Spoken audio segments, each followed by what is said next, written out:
కోరుతాం. Okay, విద్యార్థులైన మీకు ఒక సందేహం కలుగుతూ ఉంటుంది.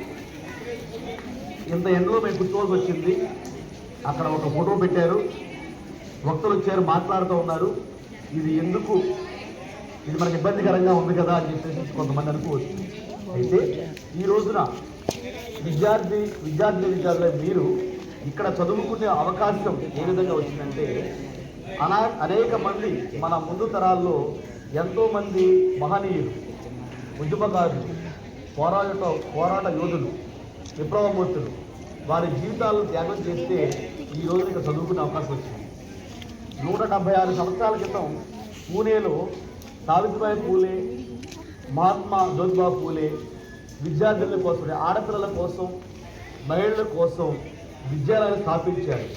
ఆ రోజు పడిన పునాది ఏదైతే ఉందో అది ఈ రోజున మీ ద్వారా యొక్క దేశంలో బాలికలందరూ చదువుకోవడానికి అవకాశం కలిగింది. అంటే ప్రియమైన విద్యార్థులారా, మీరందరూ దయచేసి ఇది కాన్సన్ట్రేట్ చేయండి, అటు ఇటు చూడడం కాదు. ఏది ముఖ్యమైన విషయమో, ఏది తెలుసుకోవాలో దాని పట్ల మీరు శ్రమించాలి. గ్లాసులు మాత్రం వైపు చూసినందువల్ల మీకు ఉపయోగం ఏమి లేదు. ఫిజిక్స్ పాఠాలు చెప్పేటప్పుడు మీరు అది వినొచ్చు, వాటి గురించి ఆలోచించండి. ఓకేనా?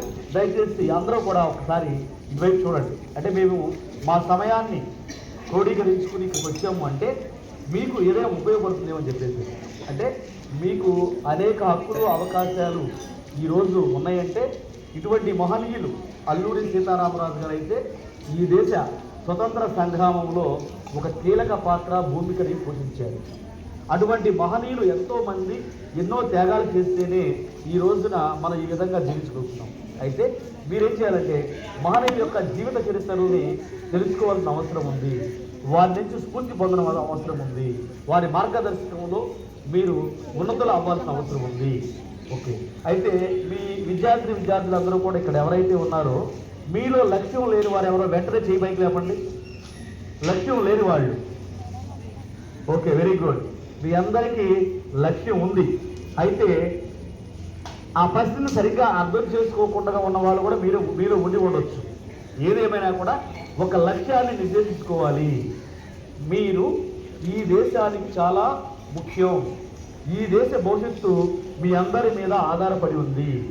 మీరు కేవలం సర్వసాధారణ ఈనాటి బాలబాలికలు మాత్రమే కాదు ఈ దేశానికి సంబంధించి, అదేవిధంగా రేపటి సర్వసాధారణమైన పౌరాలు మాత్రమే కాదు, మీరు ఈ దేశ భవిష్యత్తు.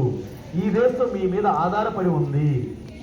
ప్రపంచ దేశాల్లో భారతదేశ అగ్రగామిగా నిలబడాలి అంటే ఖచ్చితంగా మీ పాత్ర అనేది చాలా కీలకం కావాలి.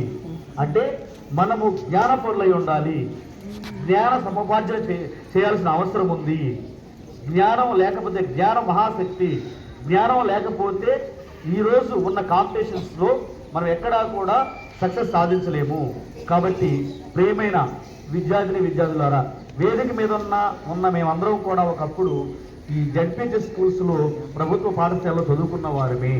మీరందరూ ఈ యొక్క పాఠశాలలు ఎంచుకుని మీ తల్లిదండ్రులు కూడా ఈ యొక్క పాఠశాలలో చేర్పించి చదివిస్తున్నందుకు వారికి మీ ద్వారా ధన్యవాదాలు. మీరందరూ కూడా ఇంటికి వెళ్ళిన తర్వాత మీ తల్లిదండ్రులతో ధన్యవాదాలు మేము చెప్పామని చెప్పేసి మీరు వారితో చెప్పాలని చెప్పేసి కోరుకుంటూ, మీరు ఎవరైతే లక్ష్యం కలిగి ఉన్నారో ఖచ్చితమైన లక్ష్యం ఉండాలి. ఆ లక్ష్యం అనేది బిగ్గా ఉండాలి. ఇప్పుడు నేను అనేక స్కూల్స్కి, కాలేజెస్కి వెళ్ళినప్పుడు మీ లక్ష్యం ఏంటి అని అడిగినప్పుడు చాలామంది ఫర్ ఎగ్జాంపుల్ పోలీస్ అని చెప్తారు. పోలీస్ అంటే ఐపీఎస్ అవ్వాల్సిందే. ఓకే, లాయర్ అని చెప్తారు. మీరు సుప్రీంకోర్టుకి ప్రధాన న్యాయమూర్తి అవ్వాలి. కొంతమంది పొలిటీషియన్ అంటారు, మీరు రాష్ట్రపతి అవ్వాలి, ప్రధానమంత్రి అవ్వాలి, ముఖ్యమంత్రి అవ్వాలి. అంటే ఈ విధంగా మీ యొక్క ఎయిమ్ అనేది బిగ్గా ఉండాలి. అదేవిధంగా మీరు అనుకున్నది సాధించాలంటే రోజుకి 5 సార్లు ఒక పని చేయాలి. 5 సార్లు నేను ఒక చిన్న టిప్ చెప్తా, ఒక్క ఆమిలోనే అదే పాటిస్తారు. ఒక్కసారి పాటిస్తారు అనేవాళ్ళు మీ రైట్ హ్యాండ్ రైజ్ చేయండి. Very good, very good. Please down your hand. మేము పాటించము అనేవాళ్ళు హ్యాండ్ రైజ్ చేయండి. ఎవరు లేరు, కానీ కొంతమంది హ్యాండ్ రైజ్ చేయమన్నప్పుడు రైజ్ చేశారు పాజిటివ్లో, కొంతమంది నెగిటివ్లో రైజ్ చేయమని చేయాలి, కొంతమంది అసలు హ్యాండ్ రైజ్ చేయకుండా ఉన్నారు. అది కరెక్ట్ కాదు. స్పందించాలి, ఖచ్చితంగా స్పందించి తీరాలి. ఓకే, మీరు ఏం చేస్తారంటే మీ లక్ష్యాన్ని ఖచ్చితంగా మీరు సాధిస్తారు. ఏం చేయాలి?